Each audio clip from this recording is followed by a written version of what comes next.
ऐतिहासिक रिजल्ट आएगा। एक जगह लड़ाई है, वरना सब गठबंधन सीटें जीत रहा है। अखिलेश जी, एक सवाल यह है कि अमेठी से अभी तक कोई भी प्रत्याशी इंडिया गठबंधन का नहीं दिया गया है, क्या कोई परेशानी सामने आ रही है वहाँ पर? क्या नॉमिनेशन से पहले ही आपको बता दें? जब नॉमिनेशन होगा तो आपको प्रत्याशी पता लग जाएगा।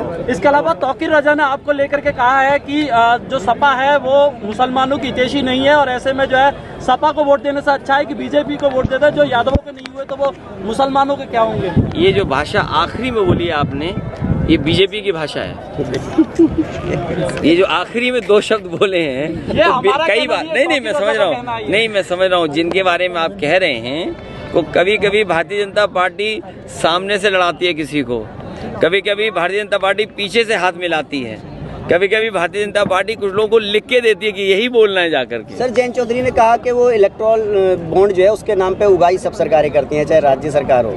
नहीं देखिए, किसी बारे में नहीं, ये तो सफाई बीजेपी को देना चाहिए क्योंकि बीजेपी ने सबसे ज़्यादा चंदा वसूला है और ईडी सीबीआई इनकम टैक्स इसको लगा के, और कई ऐसी कंपनियां हैं जिसमें आप देख सकते हो कि उन पे ईडी सीबीआई के छापे पड़े, उसके बाद उन्होंने पैसा दे दिया या चंदा दे दिया, चंदा देने के बाद उन पर ईडी सीबीआई इनकम टैक्स की छूट छूट गई। जनता के बीच और ज्यादा चौधरी परसों मुरादाबाद आए थे और उन्होंने ये कहा है कि अखिलेश यादव हमको दबाने की कोशिश कर रहे थे, इसलिए जो हमने गठबंधन तोड़ा, लेकिन हमारे पारिवारिक संबंध वैसे ही रहेंगे जैसे पहले थे। नहीं तो बता दो 500 आदमी थे। ये अच्छी बात है, जो हमारे संबंध है वो तो रहेंगे।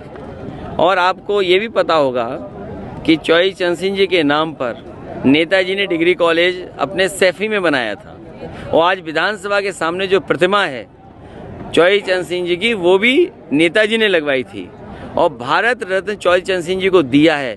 इसके लिए सभी को खुशी है, लेकिन बीजेपी ये बताए भारत रत्न दिया चौधरी चरण सिंह, लेकिन एमएसपी की जो मांग है, एमएसपी की मांग के लिए क्यों नहीं बीजेपी आगे आ रही है? जयंत जी कह रहे हैं आप दबाने का काम कर रहे थे इसलिए मजबूरी। नहीं, हम किसी को दबाते नहीं, हम सबको आगे बढ़ाते हैं। और दवाए होते तो माइनस में सीट होती। सर, उन्होंने तो ये भी कह दिया था 1 रुपए का भाव लगाया था हमारा। नहीं ऐसा नहीं, तुम समझ नहीं पाए बात को। अगर दबाया होता तो 0 से -1 होती, -2 होती, -3 होती। हमने उन्हें आगे बढ़ाया और चौधरी चरण सिंह जी की विरासत को आगे बढ़ाया।